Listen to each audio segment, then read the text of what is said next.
Hello everyone, स्वागत है आप सबका। आज हम लोग डिस्कस कर रहे हैं, हमारा जो टॉपिक है वो है क्लास 11 के ओसिलेशंस के बारे में कि ओसिलेशंस क्या होते हैं। तो ओसिलेशंस को समझने के लिए कुछ बेसिक टर्म्स को बहुत अच्छे से समझने की जरूरत है कि ओसिलेशंस और एक होता है हमारा पीरियोडिक मोशन। इन दोनों में बड़े लोगों को कंफ्यूजन रहता है।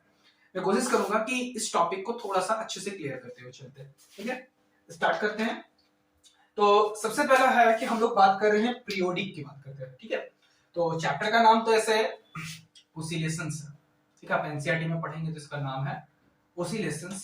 लेकिन ओसिलेशंस को समझने के लिए, ठीक है, ओसिलेशंस जो चैप्टर है इसको पूरे अच्छे से समझने के लिए हमको एक चीज को बहुत अच्छे से समझना है और उसका नाम है, सबसे पहला है पीरियोडिक मोशन को समझना है। ठीक है, पीरियोडिक मोशन क्या होता है।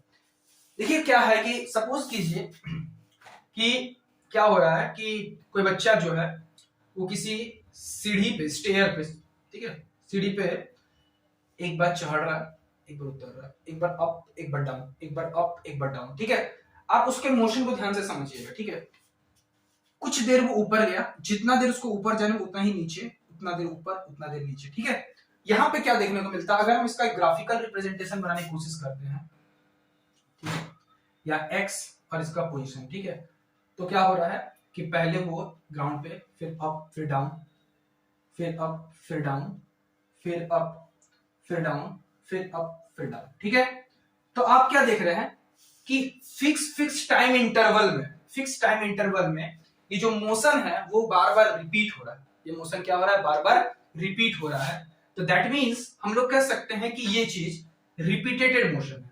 कैसा मोशन है ये चीज? रिपीटेटेड मोशन है। ओके, रिपीटेटेड मोशन कैसा है, मतलब जैसा कि ये कोई फिक्स इंटरवल में हो रहा है। फिक्स इंटरवल में मतलब हर एक, जैसे कि मान के चलते सपोज 2 सेकंड 3 सेकंड हर एक फिक्स टाइम में हो रहा है।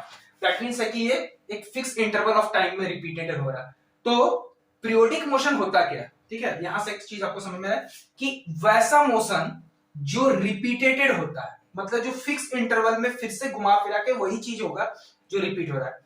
तो यहां से एक जनरल चीज आपको समझ में आ रहा है कि पीरियोडिक मोशन की बात कर रहे हो आप, 24 घंटे में हर एक काम फिर से वही कर रहे हैं एक फिक्स इंटरवल में। जैसे आप सुबह उठ के अगर आप क्लासेस जाते हैं तो क्लासेस अब 24 आवर में रिपीट हो रहे हैं, तो वो भी एक तरह का पीरियोडिक मोशन है। सूरज के चारों ओर पृथ्वी का घूमना, वो भी एक पीरियोडिक मोशन है। ओके, तो ऐसा कोई चीज आप जो हर वक्त जो फिक्स इंटरवल ऑफ टाइम में क्या होता है, रिपीट होता है, तो उसे हम लोग क्या कहते हैं, उसे हम लोग क्या कहते हैं, पीरियोडिक मोशन। ठीक है, उसे हम लोग किस नाम से जानते हैं, पीरियोडिक मोशन के नाम से जानते हैं। लेकिन सिर्फ periodic fix interval of time के कहने के बेस पे हम किसी भी मोशन को पीरियोडिक पूरी तरीके से नहीं कह सकते।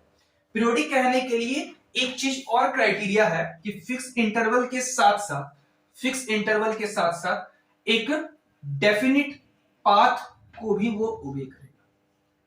ठीक है, डेफिनिट क्या करेगा, वो पाथ को भी क्या करता है, ओबे करता है। यानी फिक्स इंटरवल तो है ही, साथ साथ जब वो डेफिनेट एक ही पाथ को वो हर बार ओबे कर रहा होगा, दैट मींस है कि उस तरह के मोशन को हम लोग क्या कहेंगे, पीरियोडिक मोशन। ठीक है, उस तरह के मोशन को हम लोग किस नाम से जानते हैं, पीरियोडिक मोशन के नाम से जानते हैं। जैसे एग्जांपल के तौर पे अगर मैं बात करता हूं, जैसे कोई एक स्विमर है जो किसी तालाब के एक किनारे से दूसरे किनारे गया, फिर अगली बार क्या हो रहा है कि अगली बार वो रिटर्न आ रहा है। ठीक है, रिटर्न तो आ रहा है, ठीक है, फिक्स इंटरवल ऑफ टाइम में रिपीट रिटर्न आ रहा है। ठीक है, लेकिन हर बार उसका पाथ क्या हो रहा है, पानी के फ्लो के कारण से वो उस पाथ को फिर से ओबे नहीं कर पाएगा। दैट मींस है कि उसने फिक्स इंटरवल वाला तो क्राइटेरिया फॉलो किया, लेकिन डेफिनेट पाथ वाला क्राइटेरिया फॉलो नहीं किया है। तो उस तरह के मोशन को हम लोग रिपीटेड, फिक्स इंटरवल में तो है लेकिन वो रिपीटेटेड मतलब दूसरे वाले टर्म को सेटिस्फाई नहीं कर रहा है, इसलिए हम उसको पीरियोडिक मोशन में काउंट नहीं करते। ठीक है, उससे हम पीरियोडिक मोशन में काउंट नहीं करते। लेकिन इसी एग्जांपल में हमने क्या किया, सीढ़ी पे बच्चा चढ़ता है उतरता है, बच्चा चढ़ता है उतरता है, वो क्या कहलाता है, क्योंकि वो फिक्स इंटरवल उसी पाथ को देख रहे हैं, आप रिपीट कर रहा है। दैट मींस है कि ये एक तरह का कैसा मोशन है, पीरियोडिक मोशन को ओबे करता है। किसके मोशन को ओबे करता है, पीरियोडिक मोशन को ओबे करता है। ठीक है, आई होप कि आपको यहां तक सारी बातें समझ में आ गई होगी। तो आई होप कि आपको ये डेफिनेशन अच्छे से समझ में आ गई। एक और एग्जांपल ले लेते हैं, जैसे कि बात करें, मैं एनसीईआरटी बुक का एक एग्जांपल लेके चलता हूं। ठीक है, जैसे कि हम बात कर रहे हैं कि आप, जैसे कि मेरे पास कोई बॉल है, मैंने यहां से क्या किया, उसे थ्रो किया, ठीक है, थ्रो किया, तो वो बॉल क्या हो रहा है, स्ट्राइक किया। सपोज करते हैं कॉलिजन जो है वो इलास्टिक है, ठीक है, तो वो बॉल कोलाइड हुआ, फिर बाउंस किया, कोलाइड किया, फिर बाउंस किया, कोलाइड किया, फिर वो उसी बराबर हाइट, तो क्या हो रहा है, फिक्स टाइम में हो रहा है और फिक्स पाथ को ओबे कर रहा है कि नहीं कर रहा है। अगर हम इसे ग्राफिकली रिप्रेजेंट करने की कोशिश करते हैं, मैं यहां बनाने की कोशिश कर रहा हूं, ठीक है, तो कुछ इस तरीके से ओबे करेगा। आप यहां से फेंक रहे हैं, ये बॉल रिबाउंस करेगा, फिर वो उसी पाथ को फिर ओबे करेगा, फिर इस तरीके से।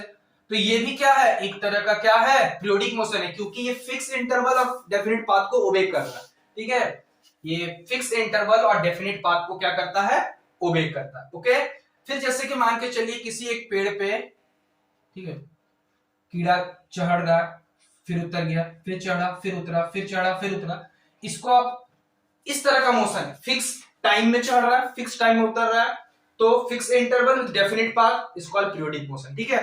तो ऐसे पीरियोडिक मोशन कहते हैं, क्लियर है। तो पीरियोडिक मोशन कहते किसको है, कि वैसा मोशन, ठीक है, आप बहुत तरह के मोशन पढ़ते होंगे, जिसमें आप रेक्टिलिनियर मोशन पढ़ते होंगे, लेकिन पीरियोडिक मोशन क्या है, ऐसा मोशन है, ठीक है, जरूरी नहीं कि इसका पाथ कर्व ही हो, ठीक है, इसका पाथ कुछ भी होगा, लेकिन एक फिक्स इंटरवल ऑफ टाइम में वो उसी पाथ को क्या करेगा, ओबे करेगा, उसी पाथ को क्या करेगा, ओबे करेगा, और तब हम फिक्स इंटरवल ऑफ टाइम में तब हम लोग उसे क्या कहेंगे, पीरियोडिक मोशन का नाम देंगे, ठीक है।